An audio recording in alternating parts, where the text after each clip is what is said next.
بتائیے گا کہ ہم نے دیکھا کہ ایک دور میں جب آپ اپوزیشن میں تھے تو انڈے بھی پڑتے رہے، سیاہی بھی پھینکی گئی، چکریں بھی ماری گئی آپ کو. اب یہی سلسلہ اب شروع ہو گیا، علیمہ خان پر انڈا پھینکا گیا. اور دوسری بات یہ کہ جس طرح کا رویہ اپنایا جا رہا ہے، پھر یہ کہتی ہے کہ عمران خان کی جان کو خطرہ ہے، کسی وقت بھی جو کچھ ہو سکتا ہے اس نے نمائندگی کس طرح کی. آپ نہیں دیکھیں، ان دو تین چیزوں کے اوپر ہمارا سٹینڈ بڑا واضح ہے. عمران خان صاحب جیل میں ہیں، انہیں جیل میں جو انٹائٹلمنٹ ہے ہم بالکل واضح ہیں اس بات کے اوپر کہ انہیں حاصل ہونی چاہیے. جو ان کی انٹائٹلمنٹ ہے اس کے مطابق ان کی ملاقات، ان کی خوراک، ان کی باقی سہولتیں، اس کے اوپر کبھی بھی نہ ہم نے بات کی ہے نہ ہماری لیڈرشپ نے جو ہے وہ بات کی ہے. بلکہ جب یہ سہولتیں عدالت سے دی گئی تو اس وقت اگر لوگوں نے کہا بھی تو ہم نے یہی کہا کہ جی ٹھیک ہے، ان کا حق ہے، ان کو جو ہے وہ دیا جانا چاہیے. باقی ان کی سیکورٹی کو بھی جو ہے وہ فول پروف بنایا جانا چاہیے. جہاں تک علیمہ خان صاحبہ کے ساتھ جو واقعہ پیش آیا ہے، بالکل ہم اس کی جو ہے وہ مذمت کرتے ہیں، اور بالکل اس قسم کے واقعات جو ہے وہ ان کی قطعاً حوصلہ افزائی نہیں ہونی چاہیے. لیکن یہ ایونٹس ہیں، یہ ایونٹس پہلے بھی ہوتے رہے ہیں اور شاید آئندہ بھی ہوتے رہیں. لیکن کسی جماعت کو، کسی سیاسی جماعت یا کسی بھی گروہ کو ان کو ایز پالیسی نہیں اپنانا چاہیے. ہمارا گلہ جو ہے وہ اگر پی ٹی آئی سے ہے تو وہ یہی ہے کہ انہوں نے ان چیزوں کی پذیرائی جو ہے وہ ایز پالیسی جو ہے وہ کی ہے. بہت شکریہ جی، تھینک یو جی. جاتے ہیں جب وہ دوسری جماعت کے اسکول کے بچوں کو دیکھیں تو ان کو چور کہا کریں. یعنی ایز پالیسی معلوم تاریخ میں کسی جماعت نے، کسی لیڈر نے ایز پالیسی ولگیرٹی کو، اوئے توئے کے کلچر کو اور اپنے مخالفین کو گالیاں دینے کے عمل کو ایز پالیسی نہیں اپنایا. یہ عمران خان صاحب کو یہ جو ہے وہ شرف حاصل ہے کہ انہوں نے پاکستان نہیں، بر صغیر نہیں، دنیا کی تاریخ میں شاید وہ پہلے لیڈر ہیں کہ جنہوں نے بطور لیڈر، بطور ایک جماعت کے سربراہ کے، بطور پالیسی جو ہے اس اوئے توئے کے جو ہے وہ کلچر کو جو ہے وہ اپنایا. اور ان کا وہی غیر سیاسی اور غیر جمہوری رویہ جو ہے وہ بدستور جاری ہے. جب وہ حکومت میں تھے اس وقت وہ اپوزیشن سے بات کرنے کو تیار نہیں تھے. اپوزیشن جا کے وہاں پہ 1.5-2 گھنٹے ان کا جو ہے وہ انتظار کرتی رہی، پوری کی پوری لیڈرشپ. ایسے مواقع کے اوپر جب ملک کے اوپر جو ہے وہ حملے کا خطرہ تھا اور یہ خود کہہ رہے تھے کہ جی مودی جو ہے وہ کل کا میرا فون نہیں سن رہا تو پتہ نہیں آج شام کو جو ہے وہ کیا کر دے گا. اور اس وقت یہ اپوزیشن کو آ کے ملنے اور ہاتھ ملانے کے روادار نہیں تھے. اور آج جب پاکستان کو پوری دنیا میں جو ہے وہ کامیابی حاصل ہوئی اور مارکہ حق میں پاکستان جو ہے وہ سرخرو ہوا، اور مارکہ حق جو ہے اس کی کامیابی پوری دنیا میں جو ہے وہ پاکستان سرخرو تو اب ہوا ہے نا 2025 میں، لیکن اس کی بنیاد جو ہے وہ 28 مئی 1998 میں رکھی گئی تھی کہ پاکستان جو ہے وہ پہلی اسلامی ایٹمی قوت بنا. اگر وہ فیصلہ اس وقت نہ ہوا ہوتا تو شاید آج پاکستان جو ہے وہ انڈیا کے سامنے مقابلہ کرنے یا اسے شکست دینے کی بات تو دور کی بات ہے، شاید ہم جو ہے وہ اس کے سامنے جو ہے وہ کھڑے ہونے یا بات کرنے کی بھی جرت جو ہے وہ نہ کر سکتے. تو ایسے موقع کے اوپر وزیر اعظم پاکستان نے اپوزیشن کو ان کی سیٹوں پہ جا کے جو ہے وہ آفر کی کہ آئیں، بیٹھیں اور بیٹھ کے جو ہے وہ ہم اپنے معاملات کو ریزالو کریں اور یکجہتی کا جو ہے وہ میسج دیں. اس کو بھی جو ہے وہ نہیں سنا گیا. اور پھر جو 13 اور 14 جو ہمارا یوم آزادی تھا اس کے اوپر وزیر اعظم پاکستان نے جو میثاق کے استحکام پاکستان کا پیغام دیا ہے اس میں سبھی کچھ ہے. اس میں آئین کی بھی بالادستی ہے، قانون کی بھی بالادستی ہے، رول آف لا بھی ہے. لیکن یہ کس نے کرنا ہے؟ یہ سیاستدانوں نے کرنا ہے.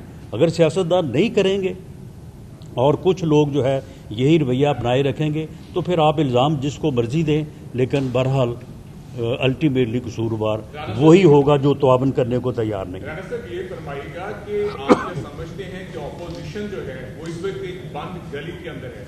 آپ ہمیشہ جو ہے ماضی میں